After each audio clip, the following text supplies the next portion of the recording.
High বন্ধুরা, নমস্কার।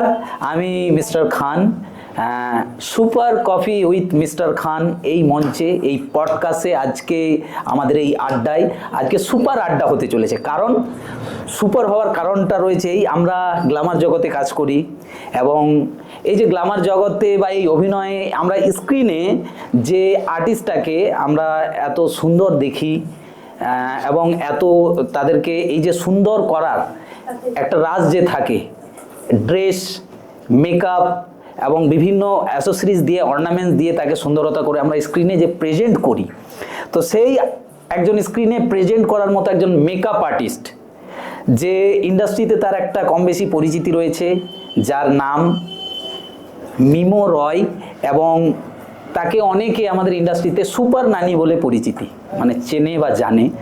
তো আমি তো সুপার নানি বলি। তো তার সাথে আমাদের আজকে আড্ডা হবে, খুব শীঘ্রই তার সাথে পরিচয় করাবো, তার সাথে অনেক কাজের অভিজ্ঞতা এবং অনেক তার কাজ করার এক্সপিরিয়েন্স আমরা শেয়ার করব। তো লেটস গো, আর দেরি না করে আমাদের যে আজকের গেস্ট, আমার মানে সুপার নানি কাম মিমো রয়। তো বন্ধুরা, আমাদের আজকের গেস্ট এসে গেছে মিমো।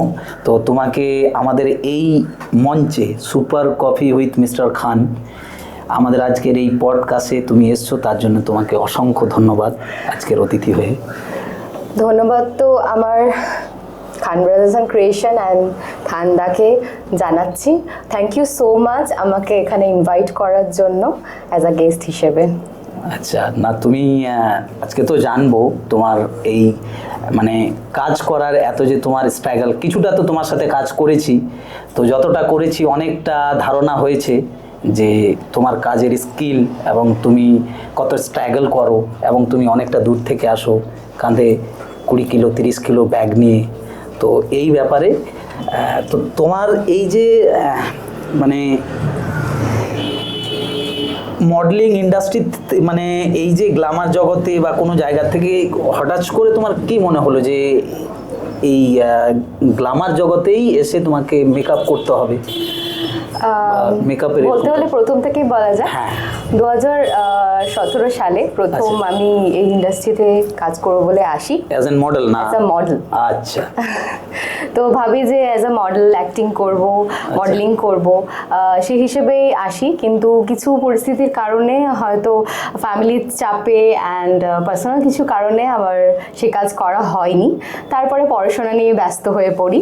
তারপরে মনে হয় যে মেকআপটাকে নিয়ে এগোনো যায়, কারণ মেকআপ করতে প্রচণ্ড ভালো লাগতো, তাই মেকআপটাকে নিয়ে এগোচ্ছি অ্যান্ড ভবিষ্যতেও কাজ করব। আচ্ছা, মেকআপ কি কোনো জায়গা থেকে কোর্স নিশ্চয়ই করা হয়েছে? বা আচ্ছা, 2019 সালে আমি professional makeup artist course complete করি, অ্যান্ড হেয়ার ড্রেসিং, স্টাইলিং সবকিছু একসঙ্গে শিখি। বাহ, গুড। এবং এটাও জানি তোমার একটা মানে একাডেমি তুমি শেখাও। হ্যাঁ, 2019-এ শেখার পর থেকেই আমি আমার ক্লাস স্টার্ট করে দিই। 2020 থেকে বাড়িতে সেলফ মেকআপের class, plus bridal master class and hair স্টাইলের ক্লাস, এমনি যা স্টাইলিং হয় সেই স্টাইলিংয়ের ক্লাস সব কিছুই করাই। বা এই যে তুমি ইন্ডাস্ট্রির কাজ এবং কাউকে কাজ শেখানো, একটা এবার একাডেমি চালানো, এটাকে কিভাবে মেনটেন করো? তারপরে তার সাথে সাথে পারিবারিক তুমি মানে ফ্যামিলির মানে কাজকর্মকে কিভাবে এটাকে মেকআপ করো আমাদের দর্শকদের উদ্দেশ্যে? এটা বলতে চাই মেয়েরা সবকিছু করতে পারে।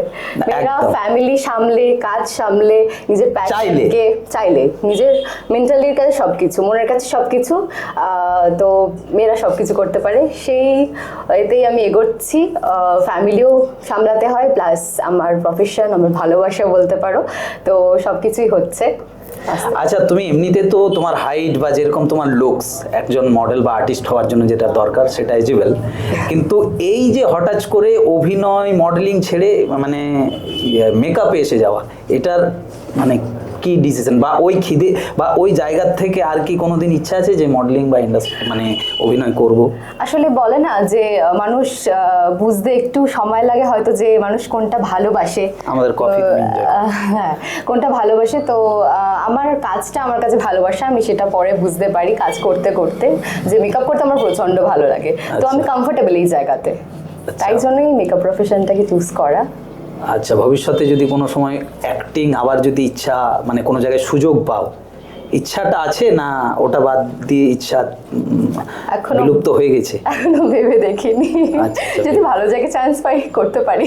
আচ্ছা, ভালো জায়গা নিশ্চয়ই পাবে, পরিশ্রম করলে নিশ্চয়ই পাবে, আর পরিশ্রম তো তুমি করো।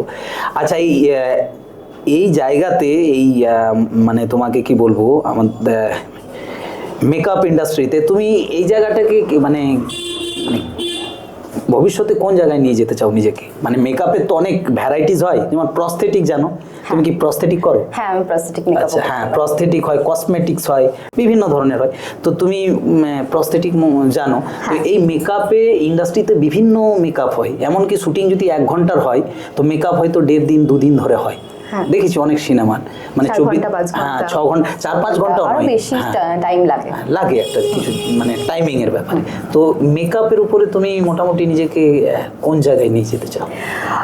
As a celebrity makeup artist আমি নিজেকে করতে চাই।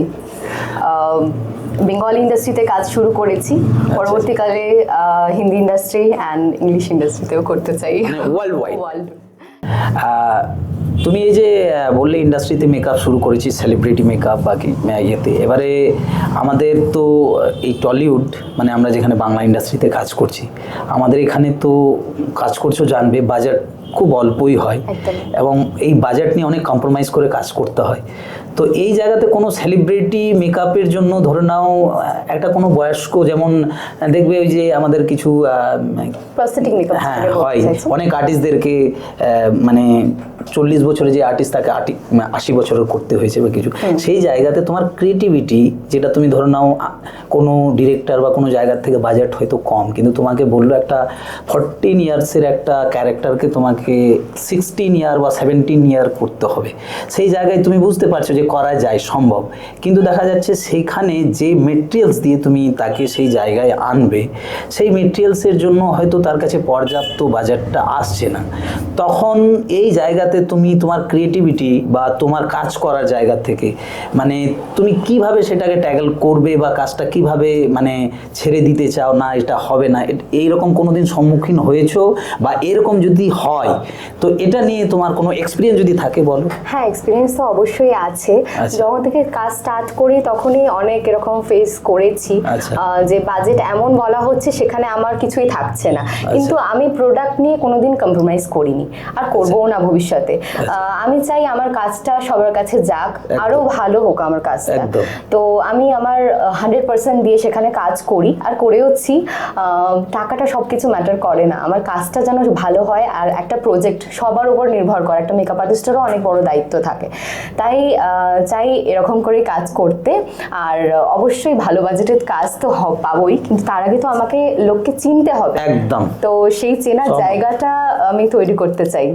বাহ, আচ্ছা, এই যে মেকআপ, আমাদের আজকে অনেক দর্শক হতে পারে যারা মেকআপ নিয়ে কাজ করছে বা মেকআপ নিয়ে যারা শিখছেও, তো তারাও তো আজকের এই আমাদের আড্ডা বা এই তোমার কথাবার্তা যদি তারা শোনে, তো তাদের ক্ষেত্রে এবং তোমাকে ওটা জিজ্ঞেস করারও যে অনেক সময় ডিফিকাল্ট মেকআপ যেটা করো, ডিফিকাল্ট মানে টাফ, ডিফিকাল্ট বলা যাবে না, মানে যেমন প্রস্থেটিক হতে পারে বা একটা ওল্ড এজ, মানে ইয়াং থেকে ওল্ড এজ বা বিভিন্ন একটা মানে খুব সেন্সিটিভ মেকআপ যেগুলো হয়, একটা সেলিব্রিটি হোক সে বা যেই, একটা সময় দেখো না ওটা কন্টিনিউটি হবে, আজ একটা এপিসোড মানে আজকের শ্যুট হয়ে গেল, সেটা কন্টিনিউ হবে হয়তো 10 দিন পর বা 1 মাস পর বা মেবি 6 মাস পর। তো ওই ক্যারেক্টারটাকে, ওই মেকআপটা সেম মানে কন্টিনিউটি মেকআপটাকে কীভাবে তোমরা মানে সেই টেকনিক্যালি দিক দিয়ে হোক বা যেইভাবে কীভাবে সেটাকে ইয়ে করো, মানে এখান থেকে যারা করে কাজ তারাও জানবে, এবং তোমার অভিজ্ঞতাটাও তুমি বলতে পারো। হ্যাঁ, এটাই বলতে চাই, যারা আগামী দিনের মেকআপ আর্টিস্ট কাজ করবে, কাজ শিখছো, তাদেরকে দেখার চোখ আর স্মৃতিশক্তিটা একটু পাওয়ারফুল করতে হবে। আর অবশ্যই ফটো তুলতে হবে, যে তুমি যে কাজটা করছো সেটা ফটো তুলে রাখো, যে ভুলে যেতেই পারি আমরা, তাই না? তো সেটা ফটো তুলে রাখলে আমাদের মনে পড়বে যে কি কালারের লিপস্টিক পরিয়েছিলাম, কিরকম বেস করেছিলাম। আর আমরা তো একদম ট্রেন্ড মেকআপ আর্টিস্ট, তো আমরা জানি যে ও কোন শেডে কোন বেস দিয়েছি আমরা, তো সেই বিষয়টা তো আমাদের জেনারেল নলেজ থেকেই আসে, সেটা তো মনে রাখতেই হবে যে কার উপরে কি শেডটা দিয়েছি আমি, ফেয়ার টোনের উপরে ফেয়ার শেড, তো সেটা মনে রাখতে হবে, সবকিছু মনে রাখতে হবে এবং ছবিটা দেখে সেটাকে রিমাইন্ড করতে হবে একদম। আচ্ছা। এই মেকআপের সময় অনেক ক্যারেক্টারদেরকে একটু ডিফারেন্স জায়গায় নিয়ে যাওয়া হয়, ইয়াংকে মানে একটু ওল্ড এজ বা ওল্ডকে একটু ইয়াংয়ে আনার, এই জায়গাতে অনেক আমরা ক্যারেক্টার দেখেছি যে জায়গা থেকে, এই জায়গাতে তোমাদের এই মেকআপের কি ওখানে মানে ক্রিয়েটিভিটি বা কি ভূমিকা সেখানে তোমাদের কতটা থাকে? অবশ্যই অনেকটাই ভূমিকা থাকে, কারণ নিজেকে রিসার্চ করার ব্যাপার থাকে যে কোন ক্যারেক্টার আমাকে বিল্ড আপ করতে হবে, যে একটা 35 বছরের মহিলাকে আমাকে 80 ইয়ার্সের বানাতে হবে, তখন রিসার্চ করার ব্যাপার থাকে যে কি লুকস চাইছেন ডিরেক্টর, কেমন টাইপের চাইছেন, আর তার জন্য স্পেশাল কিছু প্রোডাক্ট থাকে, প্রস্থেটিক মেকআপের প্রোডাক্ট থাকে, আমাদের স্কিনকে পুরো চেঞ্জ করা যায়, যেমন আমরা ল্যাটেক্স ইউজ করি একটা স্কিনের ওপরে, সিলিকন টাইপের হয় যেটা, সেটা আমাদের স্কিন চেঞ্জ করাতে কাজে লাগে। আর অবশ্যই সেই লুকটাকে নিজের উপরে ভাবনা চিন্তা করে দেখতে হয় যে সেই লুকটা কেমনভাবে ক্রিয়েট করতে পারবো, সেটা নিজের ক্রিয়েটিভিটি আমাদের, তার জন্য প্রচণ্ড রিসার্চ করতে হয় আমাদের, যে আমাদেরও ভাবতে হয় ডিরেক্টরের সঙ্গে, স্টোরি যারা রাইটার হয় তাদের ভাবনাটাকেও মেলাতে হয় যে তারা কেমন চাইছে আমাদের থেকে, ভাবনার সাথে ভাবনাকে ম্যাচ করে পাঞ্চ করে আর কি, যে যেটার সাথে, না হলে আমি যদি ক্যারেক্টারটা না সেরকম ভাবে মেকআপ করতে পারি তাহলে স্টোরিটাও তো সেভাবে যাবে না, যেটা হয়তো চাইছে সেটা একটা তো ভাবনা তো থাকে ডিরেক্টরদের বা ইয়েতে। আচ্ছা, গুড। আমাদের কিছুদিন আগে একটা ভিঞ্চিদা, সৃজিত মুখার্জির একটা সিনেমা এসেছিল ভিঞ্চিদা, যেখানে রুদ্রদা একটা মেকআপের অভিনয় ক্যারেক্টার করেছিল আর কি, তো ওখানে মানে দেখানো হয়েছিল আর কি যে উনি ওনার ক্রিয়েটিভিটিকে, ছবিটা হয়তো দেখেছো সিনটা, তো ওই জায়গাতে উনি বলতে চাইলো যে তার ক্রিয়েটিভিটির সাথে উনি ছেড়খানি করবে না, কম্প্রোমাইজ করবে না। তো তোমার এই কাজ করতে যে এরকম কোনো জায়গায় এটা ফেস করতে হয়েছে, মানে ওটাতে ছিল রিল, দ্যাটস রিয়েলে কোনোদিন ফেস করতে হয়েছে? না, আপাতত ফেস করতে হয়নি। আচ্ছা, বেশ, তাহলে খুব ভালো। আর যদি ফেস করতে হয় কোনো সময় মেবি, তখন মানে তুমি কি ওই জায়গাটা নিজের ক্রিয়েটিভিটির সাথে কম্প্রোমাইজ করবে না কি করবে? একটা মেকআপ আর্টিস্টের মেকআপই কিন্তু অনেক কিছু মানে একটা ভূমিকা থাকে মেকআপ আর্টিস্টের, কারণ সে ক্যারেক্টার যদি বিল্ড আপ না করতে পারে তখন তো সেই মুভিটাই মানে হবে না, ভালো হবে না। তো এরকম আপাতত তো ফেস করতে হয়নি আমাকে। আর ডিরেক্টর কেন তার নিজের প্রজেক্ট কেন খারাপ করবে, আমার মনে হয় হ্যাঁ, প্রকৃত একদম ঠিক কথা বলেছো। যদি সে ডিরেক্টরের সাথে তুমি কনভিন্স করো বা কথা বলো, কোনো ডিরেক্টর, প্রকৃত ডিরেক্টর হলে সে কোনোদিন সেই ক্রিয়েটিভিটিকে নিজেও ডেফিনেটলি যে খারাপ করতে চাইবে না, একদম ঠিক। আচ্ছা, কিছু আমাদের টিম একটা হয় র্যাপিড ফায়ারের মতো মানে প্রশ্ন হবে, যেটা সত্যি না মিথ্যা, মানে আমাদের একটা আমরা সার্চ করে বের করেছি, মানে সেটা তোমার পার্সোনাল লাইফের সাথে এবং প্রফেশনাল লাইফের সাথেও যুক্ত, যেটা মানে তুমি হ্যাঁ যদি সত্যি তো সত্যি বলবে, না তো না। তো সেই প্রশ্নটা সম্মুখীন হচ্ছি আর কি। মানে তুমি খুব মানে অ্যানিমেলস লাভার, একদম, হ্যাঁ, আমরা যে কোনো অ্যানিমেলসকে কোলে বসিয়ে মানে যা কিছু মানে নোংরা হোক বা যেটাই হোক, আমার ওসব নোংরা ফোংরা কিছু মনে হয় না। আমি পশু পাখি প্রচন্ড ভালোবাসি। হ্যাঁ, এবং যে কোনো পশু পাখিকে বাড়িতে নিয়ে এসো তার জন্য অনেক ঝাড় খেতে হয়। হ্যাঁ, ফার্স্টে বকা খেতে হয়, কিন্তু তারপরে আমার মা পাপার প্রচন্ড ভালোবাসার হয়ে যায় সে, তখন আমার উপরে রাগ করে তাদের জন্য। তার জন্য তোমার বন্ধু বান্ধব তোমাকে মানে অনেকে মেনে নেয় না, মানে মেনে নেয় না মানে পছন্দ করে না অনেকে, যে এরকম স্ট্রিট ডগকে কেন হাত দিবি গায়ে, তাকে কেন আদর করবি, কিন্তু আমার কাছে তারা ডগ আমিও ভালোবাসি একদম, আর আমিও অ্যানিমাল লাভার। তো মানে আমার বাড়িতেও 7টা ডগই আছে, তো আমি তাদের রেস্কিউ করে এনেছি, তো তাদের আমার বাচ্চা বলেই মানুষ করেছি, আমার বাচ্চা তারা। আচ্ছা আচ্ছা, আমি এটা আমাদের সূত্র থেকে খবর পাওয়া গেছে যে তুমি জীবনে কোনোদিন যদি আরো কিছু মানে অ্যানিমালস লাভার তো আছোই, যে অজগর পুষবে, এটা তোমার স্বপ্ন? কোথা থেকে? মানে অজগর পুষবে, কুমির, অজগর, এরকম একটা তথ্য আমরা পেয়েছি কোনো না জায়গা থেকে। এটা না, আমার খুব বাঘ পোষার শখ। আচ্ছা, বাঘ। এটা নিয়ে একটা স্টোরি আছে, ছোট বলি। ছোটবেলায় যখন জুতে যাই, হ্যাঁ। আমার মনে নেই, কিন্তু আমার মা গল্প করে তখন হোয়াইট কালারের বাঘ, মানে সাদা বাঘ যেটা বলি আমরা, আচ্ছা। সাদা বাঘের বেবি হয়েছিল। আচ্ছা। তো সেটা নেওয়ার জন্য আমি ওই গ্রিলটা ধরে এমন ঝোলাঝুলি করছিলাম যে ওই বেবিটা আমি নিয়ে যাবোই। তো বাঘ আচ্ছা। পোষার প্রচন্ড শখ আছে। তাই? হ্যাঁ। আর তুমি খুব জেদি এবং খুব রাগী, মানে যেখানে হয়তো মারফাইটেরও মানে মারামারিও উতরে এসে যাও কোনো কোনো সময়? না, একদমই আচ্ছা, না। তাহলে বন্ধুরা এটা মিথ্যা। তাই? আচ্ছা, খুব মানে তোমার ট্রাভেল করার ইচ্ছা একদম খোলা এবং একা একা? একদম সোলো ট্রাভেল করার জন্য তো আমি একবার, ভয় লাগে না? একদমই না, ভয় লাগে না, প্রচন্ড ভালো লাগে ঘুরতে। আচ্ছা। আর অনেক জায়গায় সারা ওয়ার্ল্ড ট্যুর করার গান ইচ্ছা শুনতে? আছে। গান শুনতে প্রচন্ড ভালো লাগে। কার গান শোনো? অরিজিৎ কি টাইপের? Sad song. স্যাড? Yes. জীবন তো হ্যাপি, তো স্যাড কেন? ওটা আলাদা একটা এনার্জি দেয় আমাকে। স্যাড সং শুনে আমি নিজেকে এনার্জেটিক মনে করি, আচ্ছা, যে সবকিছু ভোলা যায়। ছবি দেখো? ছবিও দেখি, বাংলা না হিন্দি বেশি? বেঙ্গলিও দেখি, মুভি ইংলিশও দেখি, সব রকম মিলিয়ে দেখি। কি টাইপের ছবি দেখো? হরর, রোমান্টিক না action? হরর, ভূতের মুভি দেখতে বেশি ভালো লাগে। ওই জন্যই ভূতের সাথে অনেক আমার মিল বেরিয়েছে এখান থেকে, ভৌতিক ব্যাপার। আচ্ছা, জীবনে যদি কোনো দিন মানে কাজ করার ইচ্ছা হয়, মানে কোনো সেলিব্রিটি বা কোনো সেলিব্রিটি ডিরেক্টর, কার সাথে ইচ্ছা হবে, বলিউডের বা টলিউডের? বলিউডের বলতে সঞ্জয় লীলা বনসালি স্যারের সঙ্গে কাজ করার ইচ্ছা আছে। ওনার संजय सर, लीला सर, बंसाली सर, अगर एक सुन, ही है। ओ एक ही है, अच्छा सॉरी, संजय लीला बंसाली सर, अगर आप सुन रहे हैं तो ये मोहतरमा को थोड़ा सा नोट कर लीजिए, जो आपसे काम करने के लिए बहुत इच्छा है, बहुत मेहनती बंदी है, मैं काम किया हूँ सर। একদম একদম। আচ্ছা, আর আমাদের টলিউডে? রাজ দর্শনের কাজ করেছে, রাজ চক্রবর্তী স্যার। রাজ স্যার ওনার production যদি house শুনেন সবার সঙ্গে কাজ করা। বা দেখেন এই ভিডিও আপনার কাছে কোনো রকমে যদি পৌঁছায়, মিমো রয় খুব পরিশ্রমী এবং খুব ট্যালেন্টেড মেয়ে, অনেক প্রতিভা কুটকে ভরা हुआ है। কিউ তো এই আড্ডায় আর আরেকটা জিনিস হচ্ছে, তুমি খুব মানে ঝটপট, মানে 5 মিনিট 7 মিনিট, এটা নেগেটিভ আছে, নেগেটিভ না পজিটিভ আমি জানি না, যে রেডি হয়ে যাও। ছটপট রেডি হয়ে যায় বলতে বুঝতে পারলাম না। মেকআপে? হ্যাঁ, মেকআপের জন্য। হ্যাঁ, নিজের জন্য 5 মিনিটে মেকআপে কমপ্লিট হয়ে যায় আমার। 5 মিনিটে হয়ে যায়? হ্যাঁ, একদম 5 মিনিটে হয়ে যায়। দেখেন মহিলারা বলে না শুনে। মেয়েরা দেরি করে, একদমই যাই হোক, দেরি একটা করে সত্যি না। তাহলে বেরোলো। আচ্ছা, খুব চিপকলি এবং এত যে অ্যানিমেলস, আমি এটা সার্চও করছিলাম কারোর কাছ থেকে, যখন জানলাম যে অ্যানিমেলস লাভার হয়, সে আবার ককরোচ এবং টিকটিকিকে কেন ভয় পায়? আমি ভয় পাই না। ও, তাহলে এটা সত্যি না মিথ্যা? একদমই। আচ্ছা, ঠিক আছে, আজকের আমাদের র্যাপিড ফায়ারের প্রশ্ন এই অবধি থাকলো। যাই হোক, কিছুটা অনেক মিল পেয়েছি। আরেকটা জিনিস, এটা আমরা জেনেছি যে তোমার নিজে বাইক মানে রাইড করা, এবং সেটা আবার বুলেট, একদম, এটা সত্য? এটা সত্য, একদম।